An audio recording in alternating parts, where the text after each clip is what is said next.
예수님, 오늘은 주님 공연 대축일입니다. 이 세상에 오실 때 베들레헴의 구유에 조용하게 오신 메시아께서 공적으로 여러 사람들에게 드러남을 기념하는 날입니다. 세상에 오신 메시아께서는 이스라엘 민족만이 아니라 온 세상 사람들을 모두 구원하러 오셨다는 것이 공연 계시에 담긴 진리입니다. 그리고 공적으로 드러나신 이 메시아를 우리는 경배해야 하고, 이것이 우리의 구원이라는 것이 공연 계시에 따른 윤리입니다. 예수님께서는 여러 기회에 알려주셨습니다. 가장 처음에 일어난 공연 사건은 동방박사들이 방문할 때였습니다. 이들이 베들레헴으로 아기 예수님을 찾아와서 경배한 일은 요셉과 마리아 부부로 하여금 과연 이 이야기가 천사 가브리엘이 알려준 대로 하느님께서 보내신 분이 맞다는 확신을 주었을 것입니다. 그리고 아마 만삭의 마리아와 요셉을 멸시하며 박대했던 베들레헴 주민들도 메시아의 오심을 어렴풋이 알게 되었겠지요.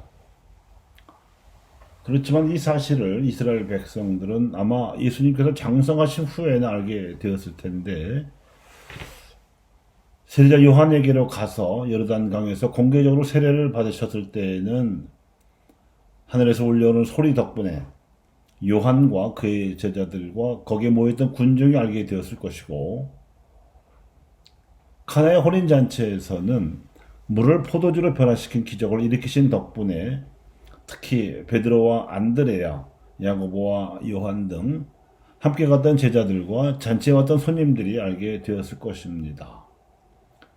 그래서 주님 공연 대축일의 복음도 가해에는 예수님의 세례 사건, 나해에는 동방 박사들의 경배, 다해에는 카나의 혼인잔치 이야기를 읽습니다.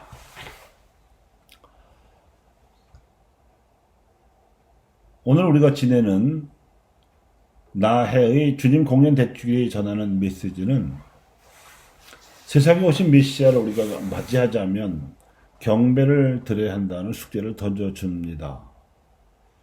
그래서 네 번째 동방박사라든가 환상여행같이 공연과 경배에 관한 문학작품들이 여러 생겨났습니다.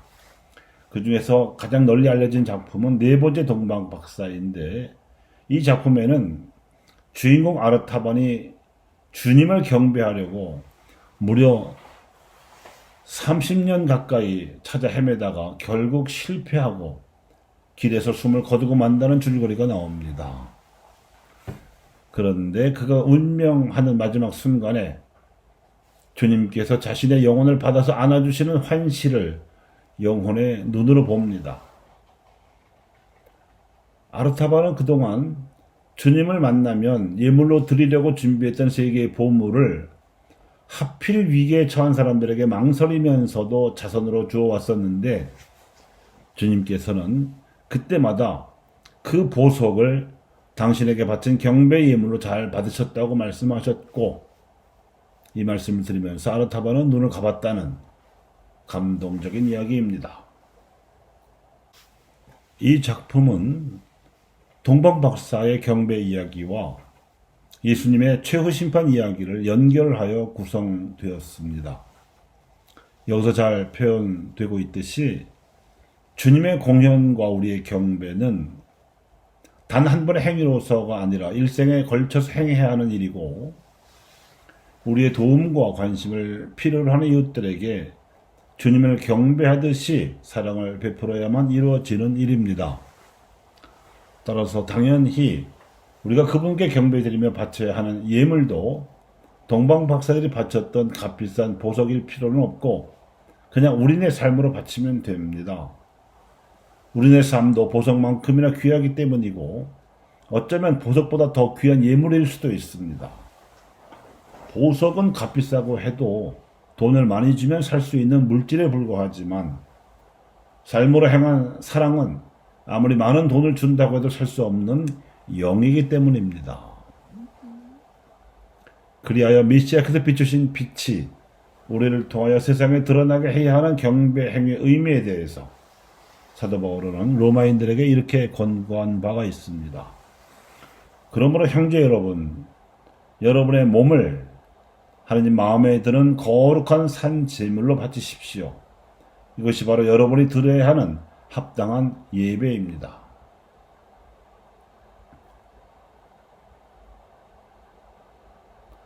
오늘 첫째 독서는 이사야가 바빌론 유배에서 돌아온 동족을 친근하게 예루살렘으로 부르면서 전해준 예언인데, 고향이 폐허더미로 변화있는 절망적인 여건에서도 그는 장차 오실 메시아를 내다보면서 이런 희망의 메시지를 전해주었습니다. 예루살렘아, 일어나 비추어라. 너의 빛이 왔다. 어둠이 땅을 덮은 것으로도 모자라서 암흑천지가 되어버린 예루살렘에서도 주님께서 오시면 태양이 떠오르듯이 진리의 빛이 나타나서 그 영광이 떠오르리라는 것입니다. 그리 되면 그동안 이스라엘 백성을 억누르던 주변 강대국 민족들이 주님의 빛과 영광을 향하여 경배하러 오리라고도 예언했습니다.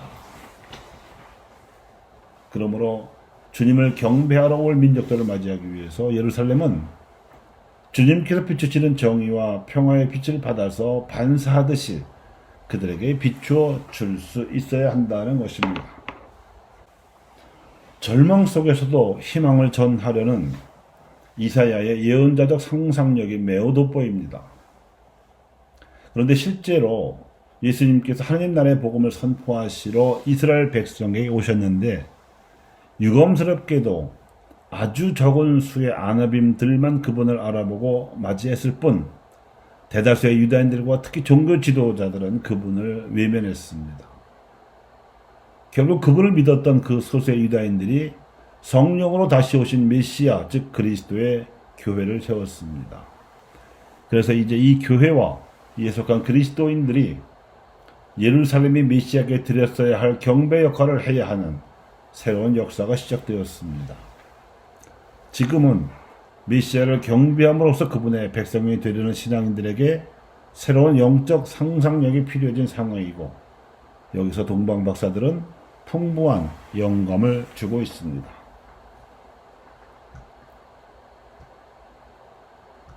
메시아적 상상력으로 동방박사들의 방문 이야기를 통해서 우리 교회와 신자들이 메시아께 드려야 할 경배에 대해서 생각해 보겠습니다.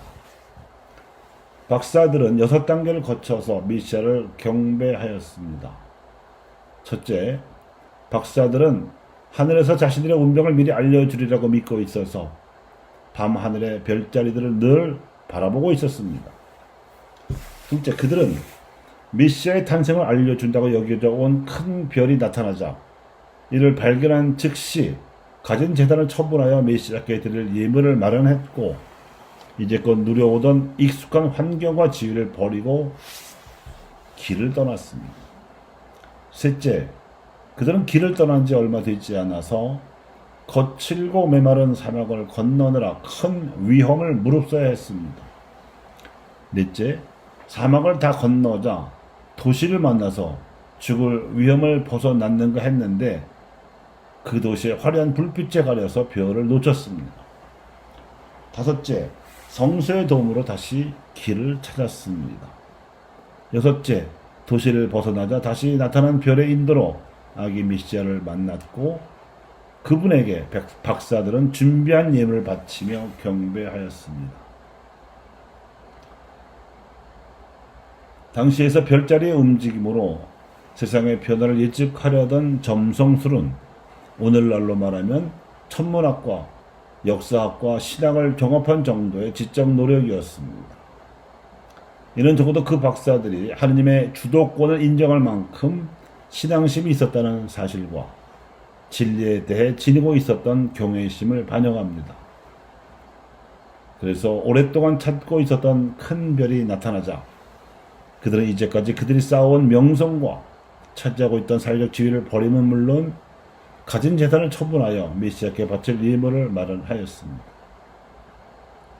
하느님 신앙과 진리에 대한 경외심이 그들로 하여금 새로운 삶으로 떠나려는 계기를 정해준 것입니다. 이러한 박사들의 태도는 우리로 하여금 하느님과 진리에 대해서 가져야 할 인생의 기본 자세를 다시금 돌아보게 해줍니다. 그 박사들이 떠날 준비가 되자 별이 서쪽으로 움직이기 시작했습니다. 그런데 그 방향은 광활하면서도 황량한 사막을 건너야 하는 길이었습니다. 사막을 건너는 일은 생존을 위한 특별한 준비를 필요로 했습니다. 낮에는 몹시 무덥고 밤에는 몹시 추운 험악한 날씨를 견디면서 겨우 죽음의 사막을 건너서 메시아가 태어나실 나라에 도착하기는 했습니다. 하지만 지칠 대로 지친 상태에서 사막 여행을 마치게 된 것은 그나마 다행이었으나 도시에서 비추이던 화려한 불빛 탓으로 별빛을 잃어버렸습니다. 인생이라는 사막도 쉽지 않은 도전을 우리에게 주거니와 사막에서는 더욱 밝고 크게 빛나던 별빛도 오아시스가 있는 도시에서는 잃어버리기 쉽습니다. 박사들이 들어간 도시는 포악한 헤로데가 다스리던 예루살렘이었고 그들은 헤로데가 누군지도 모르고 도움을 청했습니다.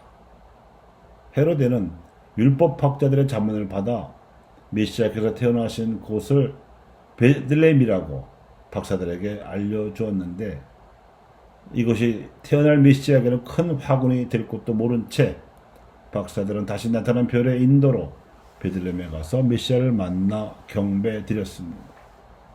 이처럼 길을 잃어버린 이들이 도움을 받아야 할 것은 하느님의 말씀이 담겨 있는 성경입니다.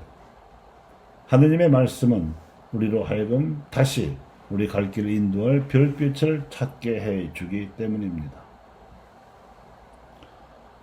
교회의 전승에 따르면 박사들이 아기 메시아께 바친 예물은 황금과 유향과 몰약으로 알려져 있습니다. 세상의 금속 중에 가장 귀한 황금은 왕에게 어울리는 예물입니다. 메시아의 왕권을 인정하여 드리는 예물이기 때문입니다.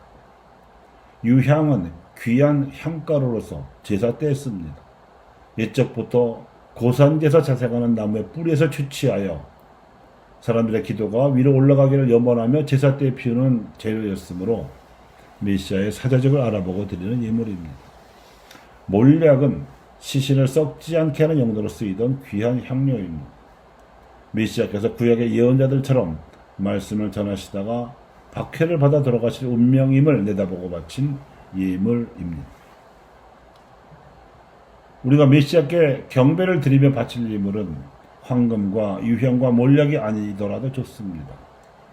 하지만 우리도 섬김으로 다스리는 길을 걸어감으로써 또한 우리가 기도를 바칠 때 진정으로 하늘에 계신 주님께 바친다면 그리고 우리도 말씀을 전하여 그 안에 담긴 고귀한 가치들이 세상에서 썩지 않고 길이 남도록 노력한다면 우리는 황금보다 유향보다 그리고 몰약보다도 더 귀한 예물을 메시아께 드리고 경배하는 것이 됩니다.